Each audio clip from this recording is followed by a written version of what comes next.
अस्सलाम वालेकुम friends, welcome to my new reaction. कैसे हैं आप सब? अल्लाह ताला से दुआ है कि आप सब खैरियत से हो। चैनल पर जो लोग नए हैं तो प्लीज़ सब्सक्राइब जरूर कर लीजिएगा और मेरे सब्सक्राइबर्स का हमेशा की तरह बहुत बहुत शुक्रिया। दोस्तों, आज ताहिरा सिस्टर की लाइव हुई और ताहिरा सिस्टर बहुत खुश और सितारे यासीन के सपोर्टर्स भी बहुत ज़्यादा खुश, क्योंकि 2 साल की मेहनत रंग लाई। जी बिल्कुल, और ज़ोर का झटका अब ज़ोरों से हीटर्स को लगेगा। बिल्कुल जो कहा था वो कर दिखाया ताहिरा सिस्टर ने, और आज जो है उन्होंने 11 नाम रिवील किए हैं जिन हेटर्स के ऊपर केसेस हो चुके हैं पाकिस्तान में, और पाकिस्तान से बाहर जो हेटर्स थे जिन्होंने चैनल्स बनाए हुए थे, जो मिसयूज़ कर रहे थे यूट्यूब का, उनके ऊपर भी केसेस हो गए हैं। उनका नाम यहाँ रिवील नहीं किया जा रहा है, वो कुछ लीगली चीज़ें हैं और उनको उनके लॉयर ही आकर डील करेंगे अब। और मज़े की बात यह है कि इस लिस्ट में ये जो 11 लोगों की लिस्ट निकली है, इसमें सितारा यासीन के अपने रिश्तेदार काफ़ी हद तक जो है वो बीच में मौजूद हैं। सबसे ज़्यादा खुशी की बात यही है कि पब्लिक के अंदर गंद जिसने स्टार्ट किया था, उनकी वो प्यारी सी हमशीरा और उनके हमशीरा के हस्बैंड, ठीक है, और उसके अलावा भी काफ़ी सारे लोग उनके रिश्तेदारों के इस केस में जो है वो साबित हो चुके हैं, उनके ऊपर केस हो चुका है। यहाँ जो है सितारा यासीन के सपोर्टर्स की खुशी दीदनी थी। नीचे कमेंट सेक्शन भरा हुआ था और लोग कह रहे थे कि 2 साल से बेचैनी से इंतज़ार किया है और अब हमें डेली इसके ऊपर अपडेट मिलनी चाहिए और हम चाहते हैं कि ये काम बड़ी तेज़ी से हो। तो बहुत खुशी की बात है, इसमें कामयाबी हुई है। क्यों? क्योंकि हमारे पाकिस्तान का नाम, इस्लाम का नाम और औरतों की इज़्ज़त यहाँ पर बड़े ही आसान तरीके से और बड़े ही जो है वो मज़े से यहाँ पर तबाह की जा रही। और जब ये सब लोग कैफरे किरदार तक पहुँचेंगे तो आइंदा किसी की मजाल नहीं होगी किसी के ऊपर इस तरह की कोई भी बकवास करने की। भले से आपको किसी से कोई तकलीफ़ हो, हम सितारा यासीन के मेन 3 सपोर्टर्स, मैं, नौशीन मुल्तानी और मरियम फ़हद ही अब पुरानों में से बचे हैं, वरना मैं अपनी बाकी बहनों का नाम भी ज़रूर लेती। कभी कभी एमजे का कोई रिएक्शन आ जाता है, फिर वो गायब हो जाती हैं, फिर आ जाता है, और बाकी हमारी पश्तून सिस्टर हो गई। इसके अलावा जनाब हमारी सालिहा सिस्टर, वो भी नहीं, और दिलशाद रिएक्शन हमारे भाई जो हैं वो भी नहीं मौजूद रिएक्शन की दुनिया में, मुझे नहीं मिल रहा है काफ़ी दिन से। खैर मैं सर्च करूँगी दिलशाद भाई का जो है वो चैनल दोबारा से, मतलब सितारा के टॉपिक पर मुझे नहीं लग रहा कि वो काम कर रहे हैं या क्या है। खैर, तो ये जो लोग थे, हम सबका यही कहना था कि लीगली चलो, लीगली चलो। अब हम 3 ही बचे, मैं, मरियम और नौशीन जो हैं पुरानों में से। यहाँ पर मैं नयों की भी बात करूँगी, लेकिन जब ये मुद्दा था उस वक्त चैनल सिर्फ हम तीनों के थे, तो वहाँ पर हम लोगों का यही कहना था कि लीगली लेकर चलो, इन चीज़ों को लीगली लेकर चलो, अगर तुम सच्चे हो तब भी। लेकिन हमारी बात को बिल्कुल, बल्कि बात को आप छोड़ें, जो मजाक उड़ाया जाता था, जो तजलील की जाती थी, वो नाकाबिले बर्दाश्त है। हाँ, बहुत से हेटर्स ऐसे हैं जिन्होंने सपोर्टर्स का रूप धार लिया है, जो कि वो क्या कहते हैं, एक उनको कॉस्ट्यूम ही लगता है, उनको कॉस्ट्यूम लगता है कि भाई कुछ भी पहन लो, कोई भी लिबादा उड़ लो, लेकिन वाइट ही है, आपने काम करना है। भले आप किसी के लिए गलत बोलने आ जाओ, भले आप सही बोलने आ जाओ, लेकिन यहाँ से कमा कर चले जाओ। लेकिन पता नहीं, मुझे समझ नहीं आती कि लोगों के ज़मीर कैसे मुतमईन है कि एक औरत के ऊपर सारी बकवासियात लगा के, इल्ज़ामात लगा के, भले से अगर मैं कहती हूँ वो सच भी थे ना, तो आपको हक नहीं था, राइट नहीं था, तो लोग कैसे खा लेते हैं और कैसे सुकून से सो जाते हैं।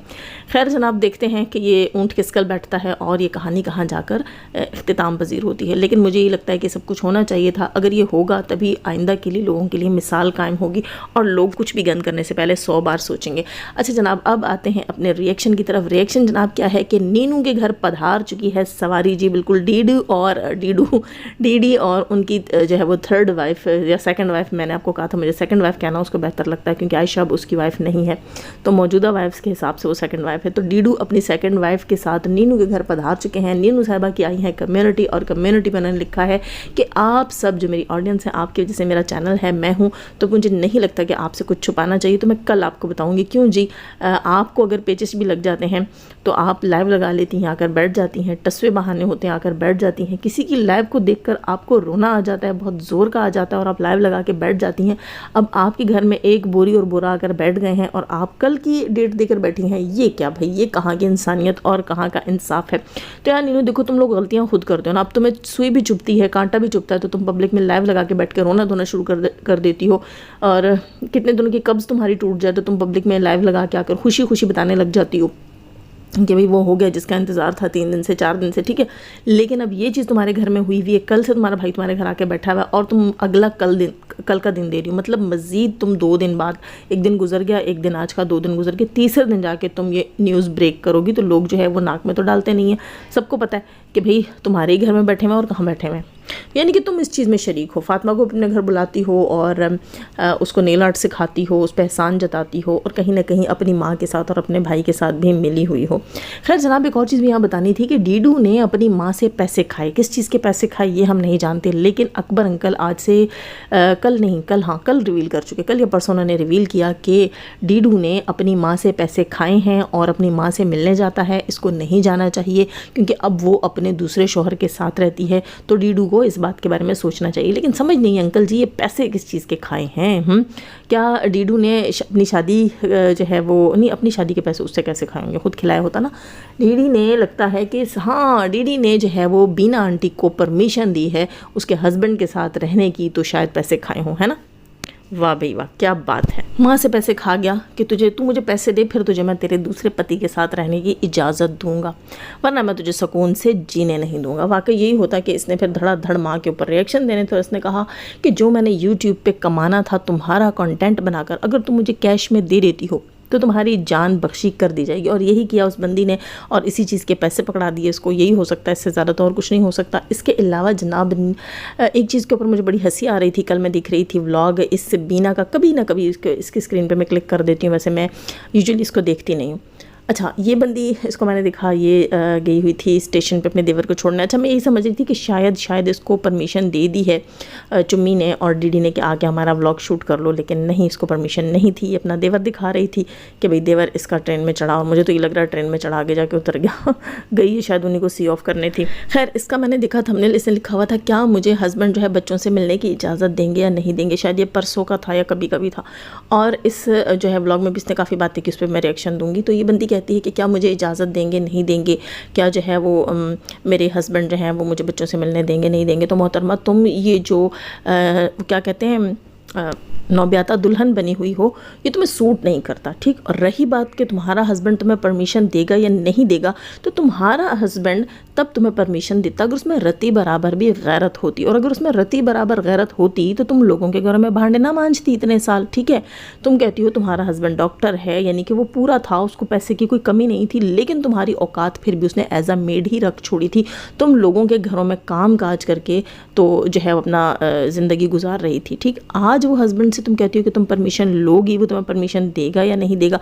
तो ये इतने साल जो है वो तुम लोगों के घरों में भांडे मांजती रही हो, तब तो तुमने नहीं सोचा। अगर उसने तुम्हें लोगों के घरों में भांडे मांजने की परमिशन दे रखी थी, तो मेरा ख्याल से कि उससे तुम्हें रोकने का हक नहीं है और ना वो रोकेगा। सिर्फ एज अ कंटेंट तुम उसको लेकर चल रही हो, और उसने भी तुम्हें अपने घर में अब घुसाया है जब तुम दोनों हाथों से वाईटी के ऊपर कमा रही हो, और उसको पता है कि इसकी औलाद और ये खुद कंट्रोवर्शियल हो चुकी हैं। तो यहाँ पर जो कुछ अरसा तुम्हारा धंधा चलेगा, तो कुछ अरसा वो तुम्हारे साथ रहेगा, और उसके बाद तुम वापस नीनू के घर पहुंच जाओगी। खैर जनाब, बात करते हैं, रुबीना ने अपने कल के व्लॉग में जो है वो आयशा के ऊपर बहुत बड़ा झूठ बोला। आयशा ने पब्लिक में आकर ये बात रखी थी कि ये तरीका हुआ, डीडी जो है वो मैसेजेस पे मुझे बोलता रहा कि मुझे बेटे से मिलना है, और रुबीना की कॉल्स आई। रुबीना की कॉल्स के बाद जो है वो आयशा ने अपने हस्बैंड को कॉल की, और उनके हस्बैंड ने बताया कि रुबीना ने जब उसके हस्बैंड को कॉल की तो बैक में डीडी जो है वो गालियाँ बक रहा था। अच्छा, यहाँ पब्लिक में आकर रुबीना कहती है कि आयशा ने ये कहा है कि मैं आयशा के घर गई हूँ और मैंने उसके घर में जाकर ऐसे ऐसे बोला है, या मैं उसके घर घुस गई हूँ, ऐसा कुछ। लेकिन ऐसा तो कुछ भी नहीं बोला आयशा ने। रुबीना कहती है कि आयशा ने कहा है कि मैं इसके घर गई हूँ, जबकि आयशा ने कहा था कि कॉल पर बात हुई है। रुबीना का कहना ये था कि मैंने कॉल की है, मैं उसके घर नहीं गई हूँ। तो मुझे यही लगता है कि रुबीना भी डीडी की जो है ना, मैं कहती हूँ कि फर्स्ट कॉपी है, ठीक है, बिल्कुल डीडी है। क्योंकि जितने झूठ, जितने बहुतान और जितना कंटेंट को घुमाना, नचाना, ये सब कुछ बीना करती है। बीना ने अपना कल के कंटेंट में ये दो चीज़ें ऐड की। एक तो उसने रेलवे स्टेशन का झूठ बोला, उसका देवर जब ट्रेन में चढ़ा उसके हाथ में ना कोई बैग है, ना कोई थैला है, कोई भी चीज़ नहीं है, सिंगल चीज़ भी उसके हाथ में नहीं है। अब ज़ाहिर एक इंसान सफ़र पे जाता है, इसने क्या कहा, इसने कहा कराची जा रहा है, ठीक है, और वो कराची जा रहा है खानपुर से, तो उसके हाथ में कख भी नहीं है, कोई सामान नहीं है, कोई लगेज नहीं है, कोई बैगेज नहीं है, कुछ भी नहीं है, ठीक है। ये बंदा जो है 2 हाथ 2 पैर खाली अकेला ट्रेन में चढ़ गया, और यकीनन अगले किसी स्टेशन पे उतर गया होगा, क्योंकि उसने ये भी कहा अपने भाई से कि 3 बजे तक मैं घर आ जाऊंगा, ठीक। यानी कि इसने थंबनेल बनाना था, इसने कंटेंट बनाना था रेलवे स्टेशन का, इसने जो है अपने देवर को यहाँ पर यूज़ किया, ऑडियंस को बेवकूफ़ बनाया ताकि लोग इसको देखें और व्यूज़ दें। और उसके अलावा इसने आकर ये कंट्रोवर्सी भी स्टार्ट की कि आयशा ने मेरे ऊपर झूठ बोला है और कहा है कि मैं उसके घर गई हूँ। हालांकि आयशा ने ऐसा कहा ही नहीं है। ये दोनों माँ बेटा बहुत बड़े गैम्बल हैं, दूसरों के घर, सुकून, इज़्ज़त, खुशी सब बर्बाद करने वाले, सिर्फ और सिर्फ पैसे के पुजारी। अच्छा, ये अपने ब्लॉग में ये भी कहती है कि आयशा जो है उसने खामखा की एक ज़िद बना रखी थी कि वो अली को बाहर नहीं भेजेगी हमसे मिलने के लिए। तो मोहतरमा, आप लोगों ने भी तो खामखा की एक ज़िद बना रखी थी कि आप उसके घर के अंदर नहीं जाएंगे मिलने के लिए। आप लोग ये कह रहे हैं पब्लिक में कि अली से मिलने नहीं दिया, जबकि उसने आपको अली से मिलने की इजाज़त दी थी और कंडीशन रखी थी, और कंडीशन रखने का हक वो रखती है। जब कस्टडी जिसके पास होती है ना, कहाँ मिलना है, कब मिलना है, कितने टाइम के लिए मिलना है या किस जगह मिलना है, ये वही डिसाइड करता है। मिलने वाला डिसाइड नहीं करता, मिलवाने वाला डिसाइड करता है। तो पब्लिक में आकर झूठ क्यों बोल रही हो कि आयशा ने मिलने नहीं दिया? आयशा ने तो कहा आओ मिलो, मेरे घर के अंदर यहाँ आकर घुसो और यहाँ मिलो, ठीक है।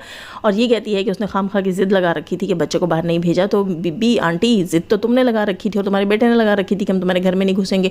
हालांकि तुम उसके घर जाती हो, हमने खुद व्लॉग देखा है तुम्हारा भी, नजमा का भी, कि तुम इसके घर में गई हो, इसके घर में दाल चाट के खा रही हो, खाना खा रही हो, ठीक है। तो तुम उसके घर जाती रही हो। अब अली के ऊपर तुम लोगों ने कंटेंट बनाना था इसलिए।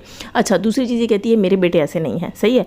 ये अपने हस्बैंड को स्टोरी सुना रही है अपने व्लॉग के अंदर और कहती है कि आयशा ने यूँ किया वो किया। वो भी कह रहा है कि भाई आप लोगों ने अगर उसको आराम से बच्चा दे दिया तो उसको आराम से मिलने दे देना चाहिए। तो वो कौन होता है? मुझे तो समझ नहीं आती कि तुम्हारा जो नई टाइप का हस्बैंड है, मैं भी इसे घटिया और बेगैरती कहूँगी, जो तुम्हें एज अ मेड भी उसने जॉब्स करवाई हैं, ये घटिया हो गया, ये चुम्मी हो गई, ये चुम्मी की बहन कैंची हो गई। ये कैसे आके अली के टॉपिक पे बात करते हैं? तुम लोगों का तो कोई मतलब तुम लोगों के साथ तो कहीं से रिलेट ही नहीं करता ना इन चीज़ों के साथ, ना तुम्हारे हस्बैंड के साथ, ना उन दोनों आवारा औरतों के साथ तो रिलेट ही नहीं करता अली का रिश्ता या कोई भी चीज़। तो तुम लोग होते कौन आकर बैठ कर ये कहने वाले करना चाहिए था, नहीं करना चाहिए था? अपने अपने गिरबानों में झांको और अपनी अपनी पूंछलों को संभालो।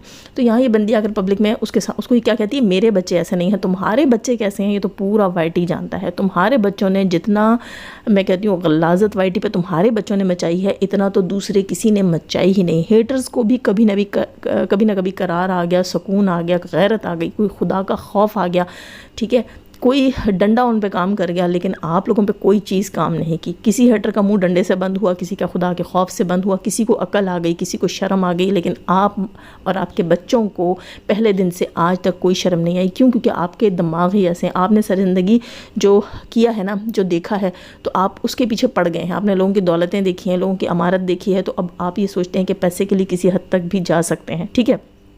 तो इसलिए आप लोग किसी का भी लिहाज नहीं करते।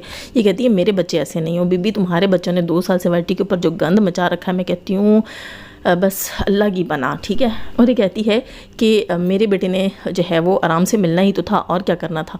तुम्हारे बेटे ने आराम से मिलना ही था और क्या करना था? वाह भाई, क्लैपिंग। ये कहती है कि जब मेरे बेटे के पास अली था तो हम इसको मिलने देते थे, ये हमारे घर में आती थी, हमारे घर में रुकती थी, रहती थी, हमारे बच्चे से मिलती थी। झूठ, बकवास, सब बकवास, ठीक है। ये तुम लोग कहाँ मिलने देते थे इसको? कहाँ? तुम्हारे अपने बेटे का व्लॉग पड़ा है, नहीं तुम्हारे बेटे का नहीं है, आयशा का, ये जिसमें तुम्हारे बेटे को बाकायदा देखा जा सकता है कि वो चलती हुई आयशा के हाथ से भाग कर जाकर अली को खींचता है, घसीटता है और घसीट कर वापस ले जाता है। और ये अल्फाज उसकी बीवी चुम्मी के भी हैं, बल्कि चुम्मी के नहीं, कैंची के अल्फाज हैं। कैंची कहती है कि दीदी ने कहा कि मैं इसके घर में घुसकर अपने बेटे को घसीटता हुआ ले जा सकता हूँ। ये होती कौन? तुम बस बच्चे को घसीटो, ठीक है। तुम सारी ज़िंदगी उसको घसीटना, जैसे तुम्हारे माँ बाप ने तुम्हें घसीटा है ना कुत्ते की तरह, इस तरह तुम उस बच्चे को भी कुत्ता बनाओ और घसीटो। तुम्हारी यही इंसानियत है, तुम्हारी असलियत यही है, तुम्हारी औकात यही है। तुम सिर्फ उसको घसीट सकते हो, तुम कानूनी तरीका नहीं कर सकते, क्योंकि तुम भी जानते हो कि अब कानूनी तौर पर आयशा बच्चा लेने का हक रखती है। भले से तुमने लिखवा के रखा हुआ था, पढ़वा के रखा हुआ था, उसकी कोई वैल्यू नहीं है। वो सिर्फ 7 साल की उम्र तक था जो उसने लिख कर दिया हुआ था। अब बच्चा अपने बयान के ऊपर जाएगा। बच्चा कोर्ट में बयान देने की उम्र का हो चुका है। अब बच्चा अपनी मर्ज़ी से बयान दे सकता है कोर्ट में, और अपनी मर्ज़ी के बयान के हिसाब से माँ या बाप के पास जाएगा। और तुम्हें पता है कि तुम ये केस बहुत पहले से हार चुके हो। और जनाब डीडी साहब आज के अपने ब्लॉग में कहते हैं कि मैं रिएक्शन नहीं दूंगा, मुझे जो कॉल्स आ रही हैं, मुझे धमकियाँ दी जा रही हैं, मुझे मना किया जा रहा है कि तुम औरतों के ऊपर बात नहीं करो, लेकिन मेरी बीवी तो बात कर सकती है। यानी कि चुम्मी जो है वो रिएक्शन दे सकती है, चुम्मी तो बात कर सकती है। और क्या किया है जनाब कि चुम्मी के व्लॉग में खुद ही रिएक्शन दे डाला और औरतों औरतों को पता नहीं मोटी गाय भैंस और इस तरह के अल्फाज ये निकाल रहा है, ये मतलब पब्लिक में आकर बीवी के चैनल को अब इस चीज़ के लिए इस्तेमाल कर रहा है। और साथ में कहता है कि मुझे धमकियाँ दी जा रही हैं। तुम इतने गैरतमंद होते तो तुम्हें धमकियों की नौबत ही ना आती। जो इज़्ज़त वाला होता है ना, उसे धमकी की नौबत लानी ही नहीं पड़ती। इस हद तक उसे गिरना ही नहीं पड़ता कि अगले को धमकियां लगाई जाएं। कॉल्स तो तुम्हारी तरफ से आ रही हैं कि ताहिरा को रोको, कॉल्स तो तुम्हारी तरफ से आ रही हैं कि रिएक्शन ना दो।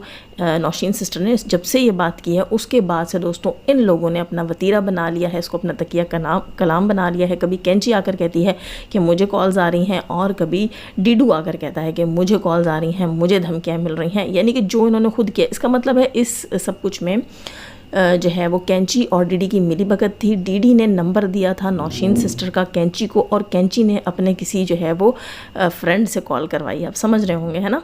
तो इस तरह जो है इसमें ये दोनों मुलविस थे, इसलिए पब्लिक में आकर अब ये दोनों तरह तरह के बयानात दे रहे हैं। लेकिन यहाँ पर मैं रुबीना को यही कहूँगी कि शर्म आनी चाहिए तुम्हें। अपनी उम्र देखो और हरकतें देखो, कैसे कंटेंट क्रिएट करती हो, कैसे लोगों को झूठ बताती हो, मतलब झूठ के पीछे लगाती हो, झूठी कहानियाँ घड़ती हो। तुम घटिया औरत। अगर तुम सुधरी हुई होती तो तुम्हारा बेटा यकीनन सुधरा हुआ होता। लेकिन ये मेरा तुमसे सवाल है, इस सवाल का जवाब ज़रूर देना कि आखिर वो कौन से पैसे थे जो तुमने डीडी को दिए और डीडी का मुंह बंद हुआ।